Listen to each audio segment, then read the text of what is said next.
Bismillahirrahmanirrahim. Assalamu alaikum students. My name is Muhammad Usman Salim. I am from UGI Chemistry Department. Students हमने MOT start की थी, molecular orbital theory. उसके postulates भी यहाँ पे लिखे हुए हैं जो हमने डिस्कस कर लिए थे। कुछ एडिशनल इन्फॉर्मेशन थी बॉन्ड ऑर्डर और रिलेटिव एनर्जीज़। तो रिलेटिव एनर्जीज़ के बारे में मैं थोड़ा सा चाह रहा था कि क्योंकि लास्ट लेक्चर में मैंने कोशिश की थी कि विद इन टाइम लेक्चर ख़त्म हो, तो मैं बेहतर तरीके से बात नहीं कर सका। तो रिलेटिव एनर्जीज़ को मैं चाह रहा था कि थोड़ा सा फर्दर हम डिस्कस कर लें। तो रिलेटिव एनर्जीज़ को मैं दो पोर्शंस में डिवाइड कर देता हूँ, ठीक है। अब इसमें वो कहता है जी कि एक एलिमेंट ऐसे हैं जिनका एनर्जी गैप ज़्यादा है। ज़रा बात को गौर से सुनते जाएंगे। एक टाइप ऐसी है जिसमें एलिमेंट्स आ जाएंगे कौन से, विद हाई एनर्जी गैप,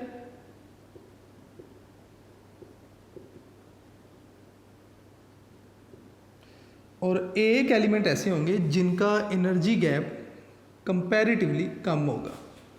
तो मैं यहाँ पे लिखूंगा जी एलिमेंट्स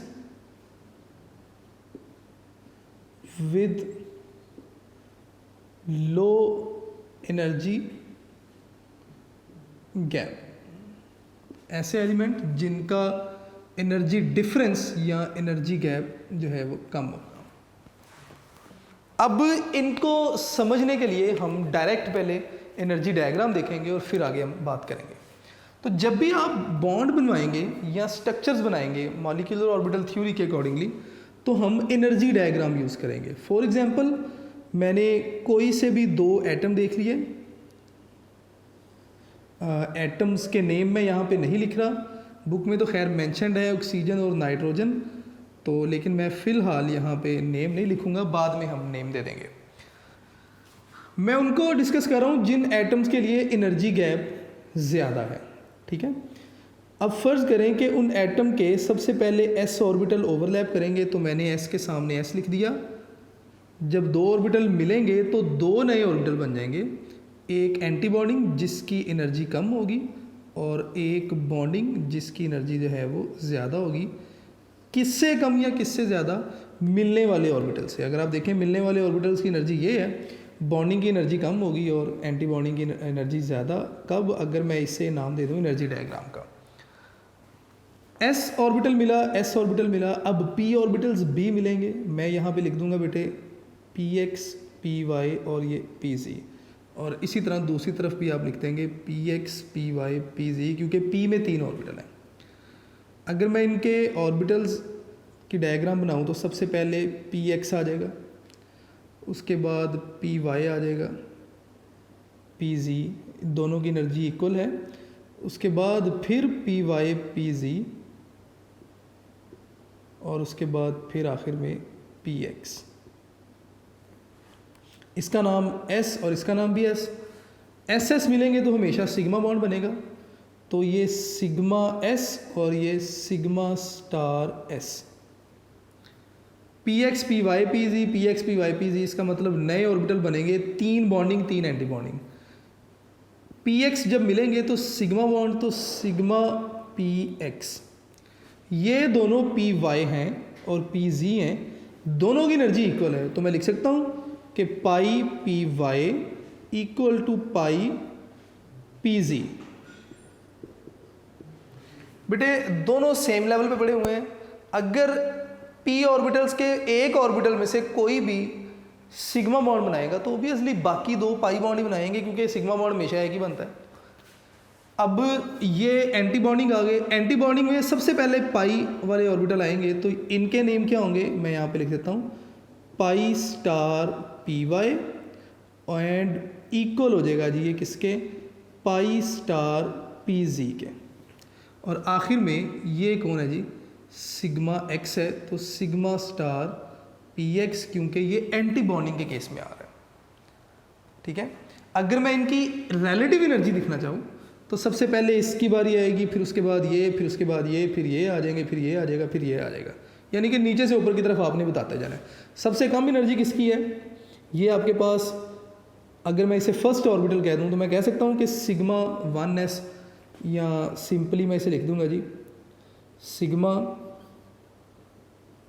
1s, और उसके बाद एनर्जी ऊपर वाले की आ जाएगी सिग्मा स्टार 1s।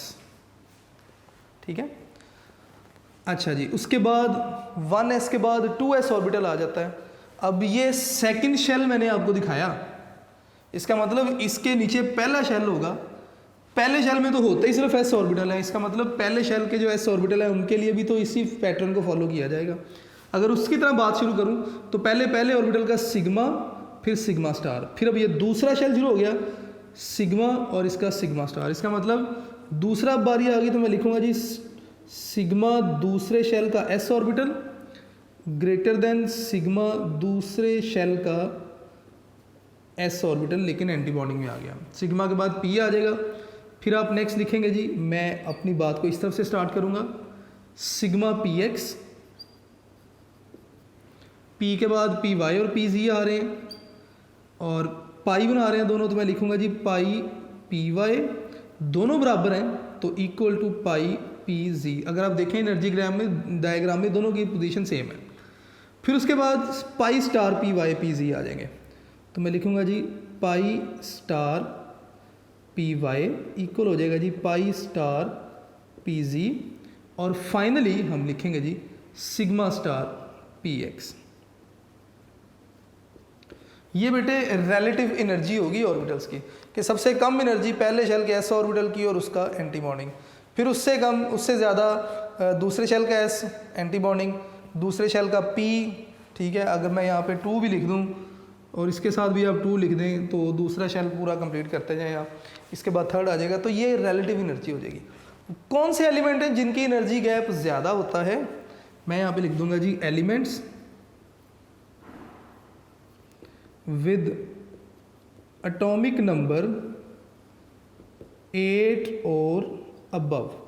ऐसे एलिमेंट जिनका एटॉमिक नंबर 8 या उससे ज़्यादा होगा, यानी कि ऑक्सीजन या उसके बाद आने वाले एलिमेंट, उनका एनर्जी डिफरेंस जो है वो ज़्यादा होता है। किससे ज़्यादा होना चाहिए? 1500 किलो जूल पर मोल से ज़्यादा होना चाहिए, मैं पहले भी आपको बता चुका हूँ। अब एलिमेंट्स जिनका एनर्जी गैप कम होगा, वापस आ जाते हैं जी, एनर्जी डायग्राम आप बना लें दोबारा से, ले जी। पहले शेल का s ऑर्बिटल आएगा s, दूसरे शेल पहले शेल का s ऑर्बिटल, ये दोनों मिलेंगे, एक बॉन्डिंग होगा और एक एंटी बॉन्डिंग होगा। ठीक है, फिर दूसरे शेल का s आ जाएगा, लें जी ये और ये भी दोनों मिलेंगे, एक बॉन्डिंग और दूसरा एंटी बॉन्डिंग। दूसरे शेल का p आ जाएगा जी, px py pz, px py pz। अब इसमें एक x हो जाएगा सिग्मा स्टार x, और एक हो जाएगा जी px py py pz, और एंटी बॉन्डिंग के py pz, और आखिर में px आना था। अब बेटे ये बिल्कुल मैंने इसी तरह की डायग्राम बना दी, इधर मैंने 1s नहीं बनाया था, इधर मैंने 1s भी बना दिया, ये 2s था, ये 2s है, ये 2px मैंने बना दिया। आप ज़रा बेटे देखिएगा कि ये बॉन्डिंग, ये एंटी बॉन्डिंग और ये बॉन्डिंग, ये दोनों py pz पाई स्टार के साथ, और ये सिग्मा स्टार। अब अगर आप देखें तो इनके दरमियान एनर्जी गैप बड़ा कम है, ऑर्बिटल्स में ओवर जो है वो रिपल्शन होगी। अब रिपल्शन की वजह से ये जो px है ये जंप कर जाएगा और यहाँ से जंप करके ये अपनी पोजीशन को ले जाएगा किधर? अगर मैं इनकी डायग्राम को रीशेप करूं तो आपके पास यहाँ पे आ जाएगा जी py pz, और उसके बाद यहाँ पे px आएगा। ले जी, सिर्फ इतना सा इसमें चेंज आएगा। ठीक है, हुआ क्या कि s और p ऑर्बिटल्स आपस में मिलते हैं, इंटरमिक्स होते हैं। अब s s नहीं रहा, p p नहीं रहा, बल्कि sp बन गए ये। ठीक है, और जो p है इसकी पोजीशन थोड़ी सी सिर्फ चेंज हो जाएगी। कौन से एलिमेंट? ऑब्वियसली कि जिनके एटॉमिक नंबर 7 या उससे कम है, वो इस तरह की शेप देंगे। तो मैं यहाँ पे लिखूंगा कि एलिमेंट्स विद एटॉमिक नंबर 7 और बिलो, वो ऐसे एलिमेंट्स की क्लास में आएंगे जिनका एनर्जी गैप कम होगा। ठीक है, इसको फर्दर जब हम डायग्राम अब बनाएंगे तो उसमें भी क्लियर करते जाएंगे। मैं यही साइड रिमूव करके अब जो स्ट्रक्चर्स हैं उन्हें डिस्कस करेंगे। तो आइए स्टूडेंट्स स्ट्रक्चर्स की तरफ मूव करते हैं। अब सबसे पहले हम स्ट्रक्चर डिस्कस करेंगे हीलियम का, उसके बाद बेटे हम स्ट्रक्चर डिस्कस करेंगे नाइट्रोजन का, और फाइनली हम स्ट्रक्चर डिस्कस करेंगे ऑक्सीजन मॉलिक्यूल का। तो बड़ा इजी स्ट्रक्चर्स हैं, आप ज़रा फोकस अगर करते रहेंगे तो काम बहुत ही आसान है। मुझे उम्मीद है कि आप इजीली कर भी लेंगे। तो स्टार्ट करते हैं जी। मॉलिक्यूलर शेप या MOT diagram of some diatomic molecules. मैं यहाँ पे लिखूंगा जी MOT diagram of some diatomic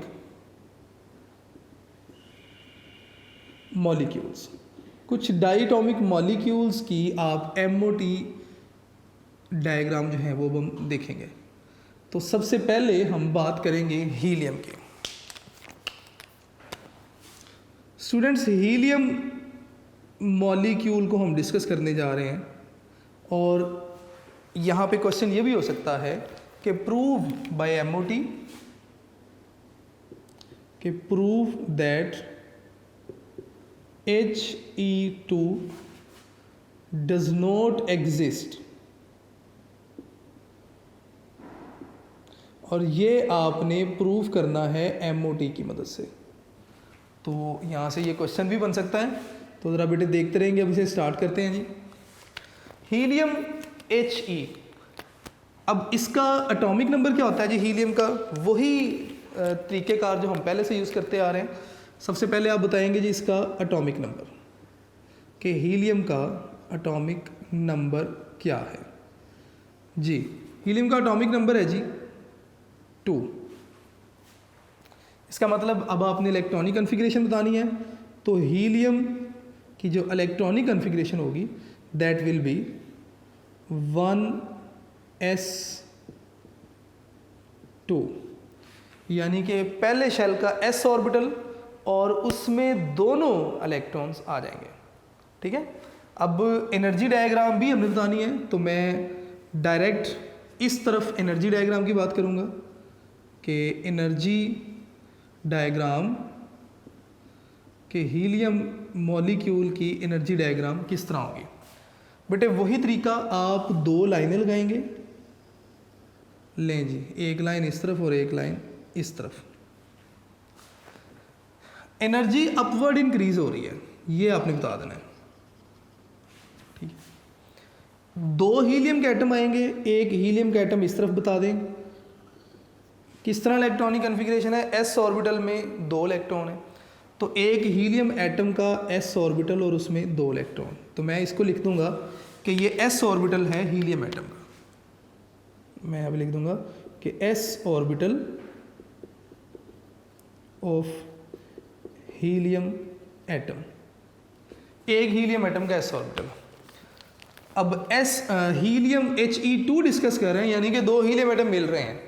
तो इस तरफ आप क्या करेंगे, दूसरे हीलियम एटम का s ऑर्बिटल बनाएंगे, उसके पास भी 2 इलेक्ट्रॉन होंगे क्योंकि हीलियम की इलेक्ट्रॉनिक कन्फिग्रेशन 2 है। तो यहाँ पे ये क्या है, ये भी s ऑर्बिटल है, किसका? हीलियम एटम का। अब ये भी एटॉमिक ऑर्बिटल है, ये भी एटॉमिक ऑर्बिटल है, ये दोनों ऑर्बिटल्स ओवरलैप होंगे। जब ये ओवरलैप होंगे तो 2 नए ऑर्बिटल्स बनेंगे जिन्हें आप मॉलिक्यूलर ऑर्बिटल्स का नाम देंगे। तो ये जो मॉलिक्यूलर ऑर्बिटल होंगे ये कुछ इस तरह होंगे कि 2 ऑर्बिटल मिल रहे हैं तो 2 मॉलिक्यूलर ऑर्बिटल बनेंगे, और एक की एनर्जी इनसे कम और एक की एनर्जी इनसे ज़्यादा।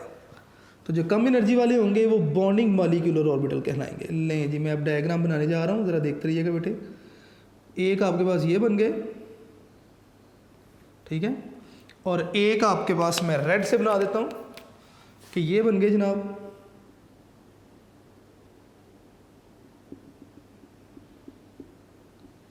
अगर आप देखें तो एक मॉलिक्यूलर ऑर्बिटल बना जिसकी एनर्जी कम थी और एक की एनर्जी ज़्यादा। जो कम वाला है वो बॉन्डिंग मॉलिक्यूलर ऑर्बिटल है, और बॉन्डिंग मॉलिक्यूलर ऑर्बिटल को आप BMO भी कहते हैं।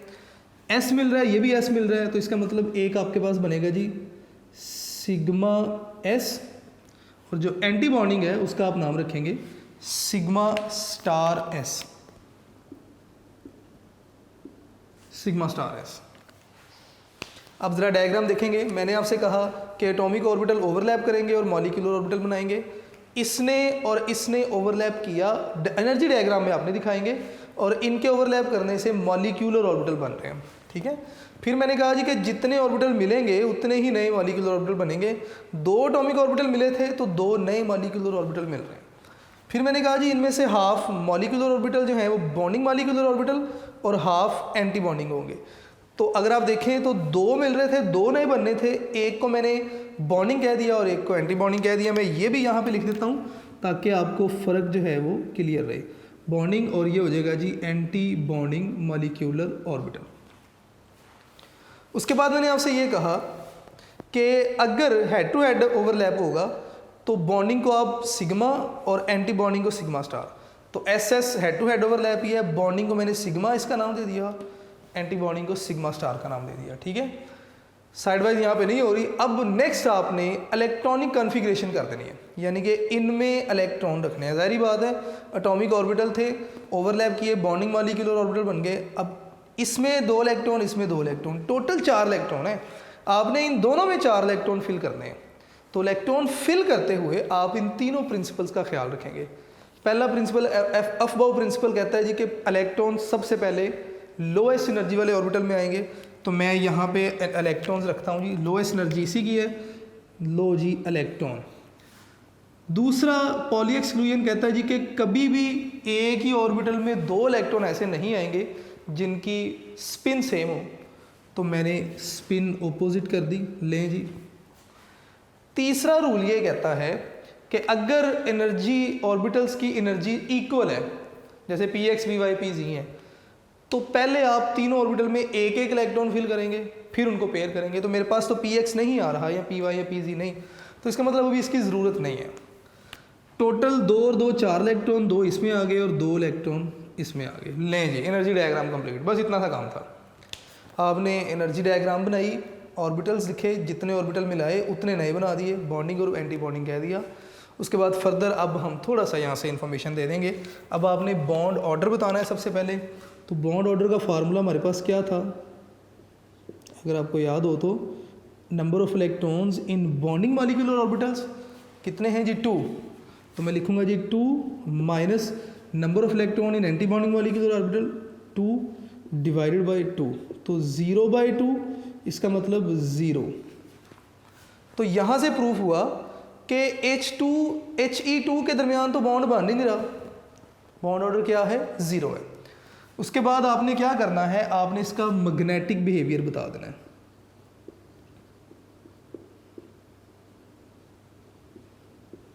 स्टूडेंट्स, अगर तो किसी भी ऑर्बिटल में सारे के सारे इलेक्ट्रॉन, तमाम ऑर्बिटल में से जहाँ जहाँ इलेक्ट्रॉन है, अगर वो पेयर होंगे तो डायामैग्नेटिक बिहेवियर, और अगर कोई भी अनपेयर इलेक्ट्रॉन मौजूद होगा तो पैरामैग्नेटिक। हीलियम के केस में अगर आप देखें तो कहीं भी अनपेयर इलेक्ट्रॉन नहीं है तो डायामैग्नेटिक बिहेवियर होगा। तो मैं यहाँ पे लिख देता हूँ डायामैग्नेटिक बिहेवियर है जी, ठीक है।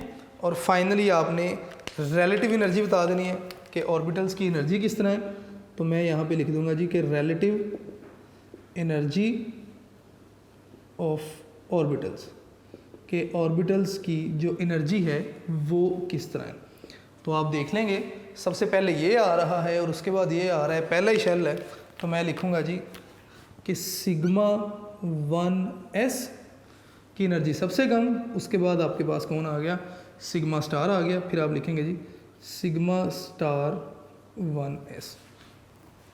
इन case of helium relative energy बिल्कुल यही है जी, ठीक है। तो ये बेटे स्ट्रक्चर था किसका, हीलियम का, विद रिस्पेक्ट टू MOT। और हमने ये भी प्रूफ किया कि He2 मॉलिक्यूल एग्जिस्ट नहीं करता। बॉन्ड ऑर्डर जब 0 हो गया, इसका मतलब 2 He के दरमियान तो बॉन्ड बनता ही नहीं, तो जब बॉन्ड नहीं बनेगा तो He2 भी एग्जिस्ट नहीं करता। स्टूडेंट्स, अब इसके बाद हम नाइट्रोजन जो है इसके बॉन्ड ऑर्डर को डिस्कस करेंगे या MOT डायग्राम को डिस्कस करेंगे। बेटे अब हम N2 यानी कि नाइट्रोजन गैस या नाइट्रोजन मॉलिक्यूल का MOT स्ट्रक्चर बनाएंगे।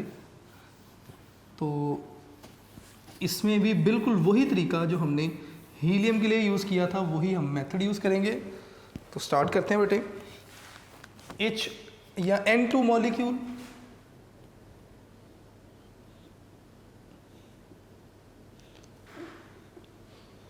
N2 के केस के लिए बेटे किस तरह होगा, इसमें भी आप वही लिखेंगे कि सेंट्रल एटम कौन है।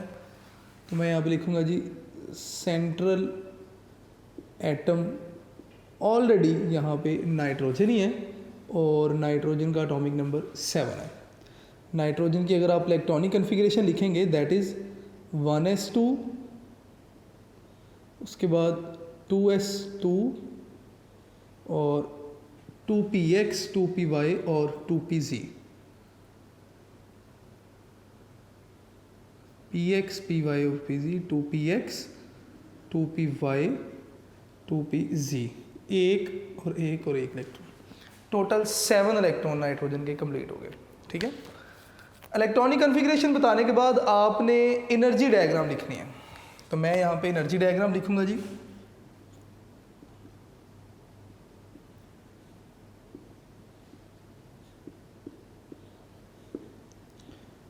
इस तरफ स्पेस कम होने की वजह से एटॉमिक नंबर और इलेक्ट्रॉनिक कन्फिग्रेशन के बाद मैंने एनर्जी डायग्राम इस तरफ बना दी, लेकिन ये हेडिंग बिल्कुल इसके नीचे है और उसके बाद ये हेडिंग्स आएंगी। अब मेरे पास स्पेस अवेलेबल है, मैं पहले एनर्जी डायग्राम बनाऊंगा और बाद में बाकी ऑर्बिटल्स की बात करूंगा। तो एनर्जी डायग्राम बेटे मैं 2 lines parallel to each other लगाई और ये जो 2 लाइंस हैं एक्चुअली ये एनर्जी को शो कर रही हैं। एक लाइन ये लगा दी और एक लाइन ये लगा दी। एनर्जी अपवर्ड क्या हो रही है, इंक्रीज हो रही है। हमने हमेशा वैलेंस शेल के लिहाज से बात करनी है। तो second shell is valence shell. First shell को अगर आप नहीं भी लिखेंगे तो कोई मसला नहीं है। ठीक है, तो स्टार्ट करते हैं बेटे। वैलेंस शेल में सबसे पहले s ऑर्बिटल आ रहा है, s ऑर्बिटल पहले आ रहा है, उसकी डायग्राम आप नीचे लिखेंगे। मैं यहाँ पे लिखूँगा जी s और ये s। 2 नाइट्रोजन एटम है, एक नाइट्रोजन एटम के लिए मैं इस तरफ लिख रहा हूँ, दूसरे के लिए इस तरफ लिख रहा हूँ। मैं यहाँ पे लिखूँगा जी कि s ऑर्बिटल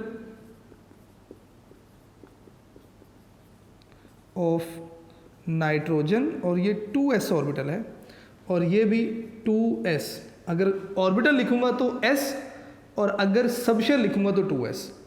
तो 2s ऑफ नाइट्रोजन एटम। अब 2 ऑर्बिटल मिलेंगे तो 2 नए ऑर्बिटल बन जाएंगे। ठीक है, एक बॉन्डिंग होगा और एक एंटी बॉन्डिंग होगा। लें जी, मैं इस तरह कर देता हूँ।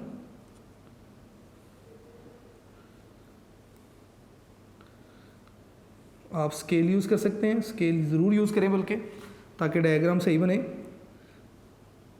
लें जी, मैंने इस तरह कर दिया इसे। अब अगर आप देखेंगे तो ये बॉन्डिंग और ये एंटी बॉन्डिंग।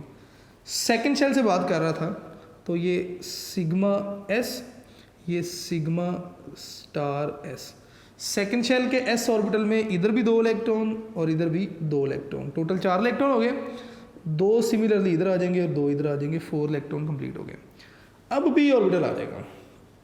पी ऑर्बिटल जब आप लिखेंगे तो मैं इस तरह लिख देता हूँ। लें जी, पी एक्स पी वाई और ये पी जी। इसी तरह इस तरफ भी आप आ जाएंगे, पी एक्स पी वाई और पी जी। ये पी एक्स है, पी वाई पी जी एक नाइट्रोजन एटम के लिए, और ये जनाब P X P Y P Z हैं दूसरे नाइट्रोजन एटम के लिए। इन सब में एक एक इलेक्ट्रॉन है, इधर भी एक एक इलेक्ट्रॉन है। 2 नाइट्रोजन एटम्स के लिए अलग-अलग लिख रहा हूँ। अब जब ये ओवरलैप करेंगे तो 2 नए जो है ना वो 3 ऑर्बिटल और 6 ऑर्बिटल मिल रहे हैं, तो 6 नए मॉलिक्यूलर ऑर्बिटल बनेंगे। 3 बॉन्डिंग होंगे और 3 एंटी बॉन्डिंग होंगे। बॉन्डिंग की एनर्जी कम होगी, तो बॉन्डिंग वालों को हम पहले लिख लेते हैं। ले जी,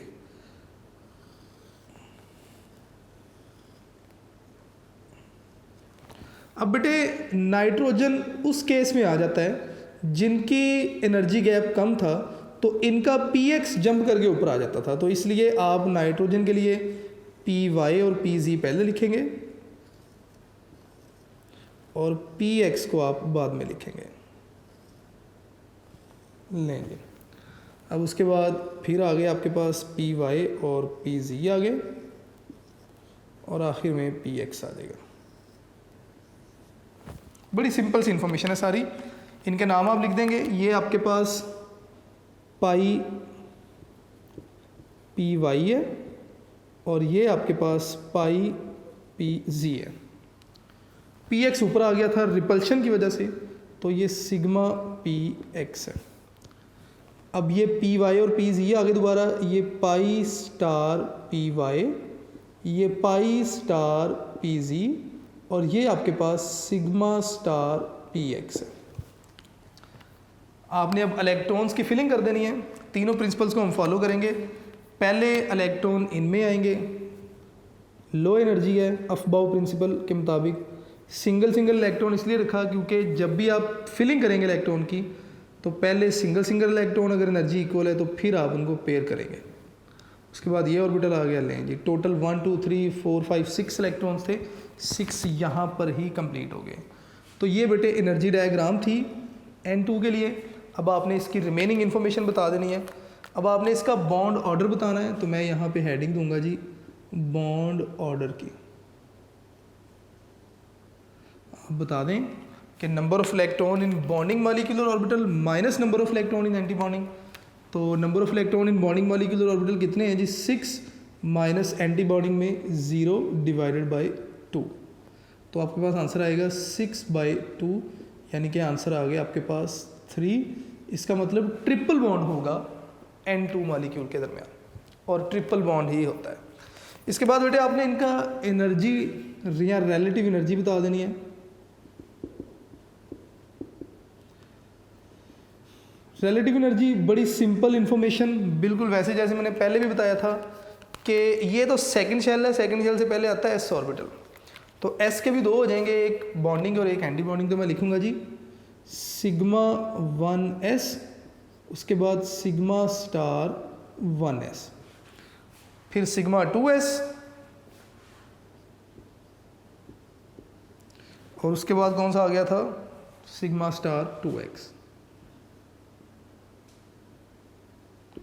उसके बाद कौन आ गया जी? पी वाई और पी जी। तो मैं लिखूंगा जी पाई पी वाई, और कौन सा है जी? ये सेकंड शेल है, तो मैं लिखूंगा जी पाई 2p वाई, और दोनों की एनर्जी इक्वल है, तो मैं लिखूंगा जी इक्वल टू पाई 2p जी। ये ऊपर की तरफ एनर्जी बढ़ रही है, दोनों सेम लेवल पे एनर्जी सेम है, तो मैंने कहा जी इनकी एनर्जी सेम है। ये एनर्जी ऑर्डर लिख रहे हैं।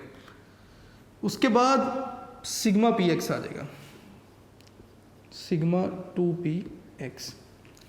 2px के बाद फिर दोबारा से पाई आ गया, तो मैं यहाँ पे इस तरफ लिख रहा हूँ कि pi star 2py equal to pi star 2pz, और इसके बाद फाइनली फिर दोबारा से सिग्मा स्टार px।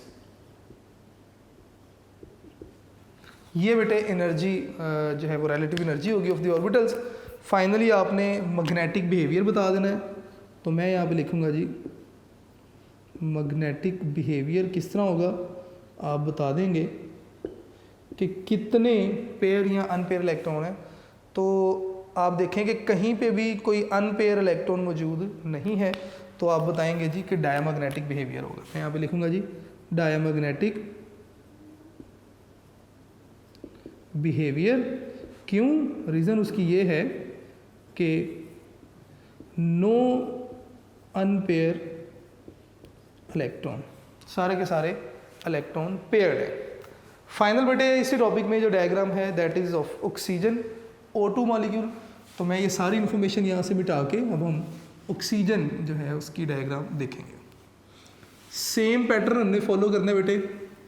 अगर आपको क्वेश्चन आता है पेपर में, इसी तरह हेडिंग्स के साथ ही आप पेपर में भी लिखेंगे, और इंशाल्लाह अगर आपने बिल्कुल ठीक लिखा या इसी तरह लिखा तो अब फुल मार्क्स के लिए अवेलेबल। ले जी नेक्स्ट हम डिस्कस करेंगे जी ऑक्सीजन मॉलिक्यूल के लिए सेंट्रल एटम। इस केस में कौन होगा जी? ऑक्सीजन ही होगा। तो मैं यहाँ पे लिख दूंगा जी central atom that is oxygen. Atomic number 8, electronic configuration of oxygen 8 is 1s2 2s2 2px 2py 2pz है, इसे 1s 2s 2px 2py 2pz 2 4 5 6 7 और फिर 8, पहले सिंगल सिंगल इलेक्ट्रॉन और लास्ट में पेयर इलेक्ट्रॉन। इलेक्ट्रॉनिक कन्फिगरेशन लिख दी। थर्ड हेडिंग थी energy diagram. अब आप ऑक्सीजन के लिए एनर्जी डायग्राम लिखेंगे।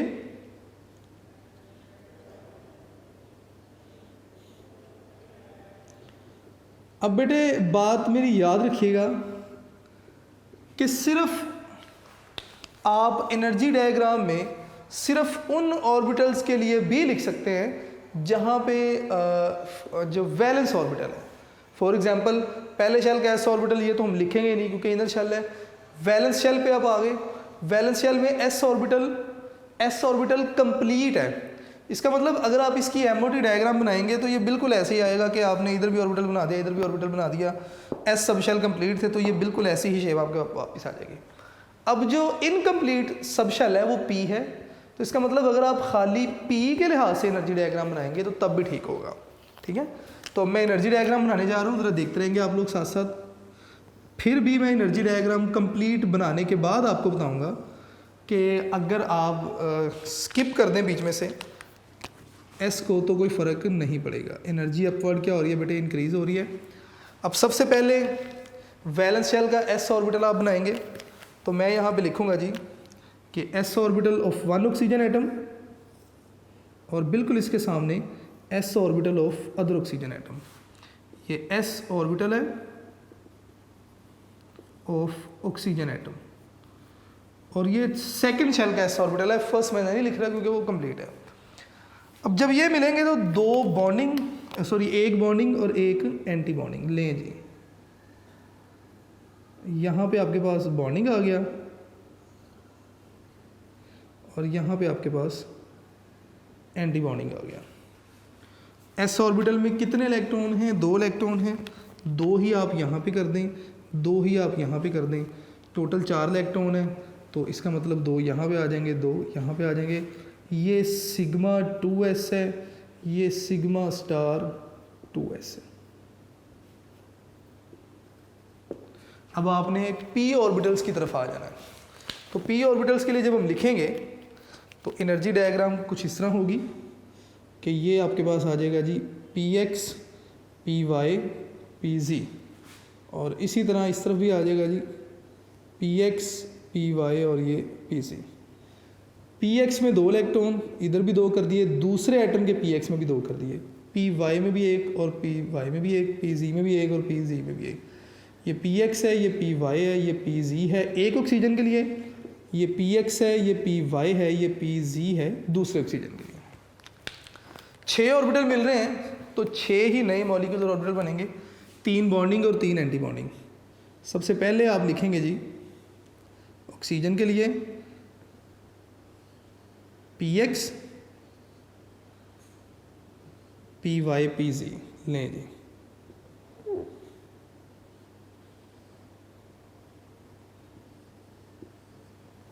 ये आपके पास सिग्मा 2px, ये आपके पास बन जाएगा जी पाई 2py और ये बन गया पाई 2pz।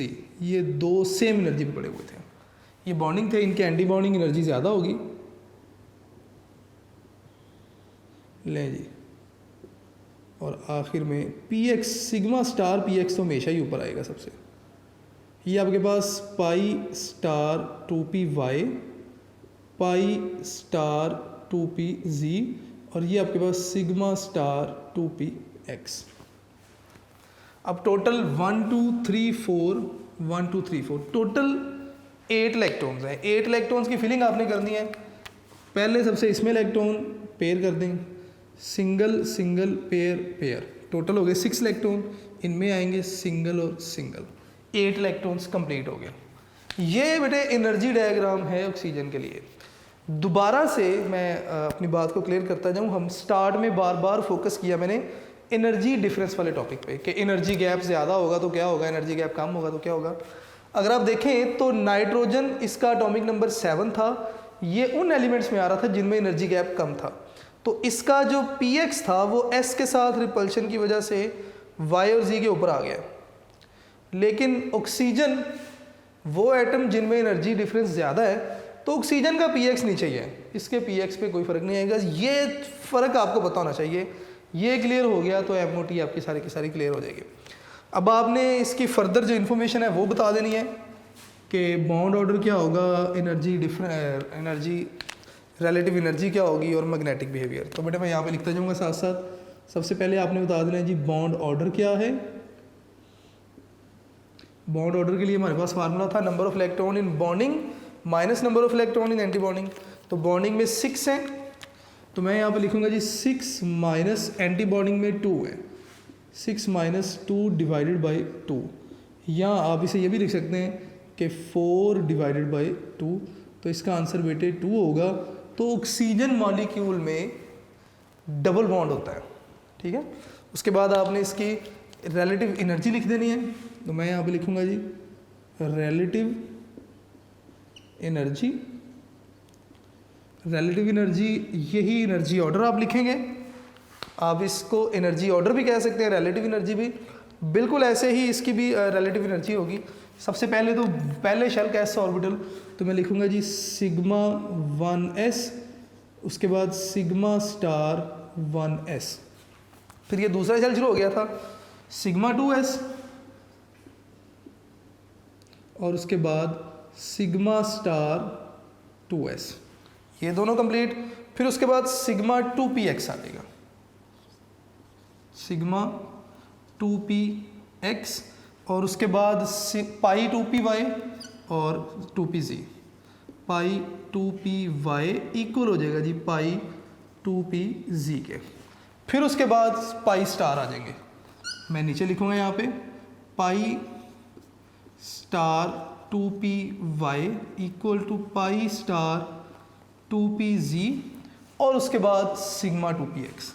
तो मैं यहाँ पे लिखूँगा जी सिग्मा स्टार 2px। यहाँ तक इसकी एनर्जी डायग्राम चलेगी। लास्ट में आपने बेटे मैग्नेटिक बिहेवियर बता देना है।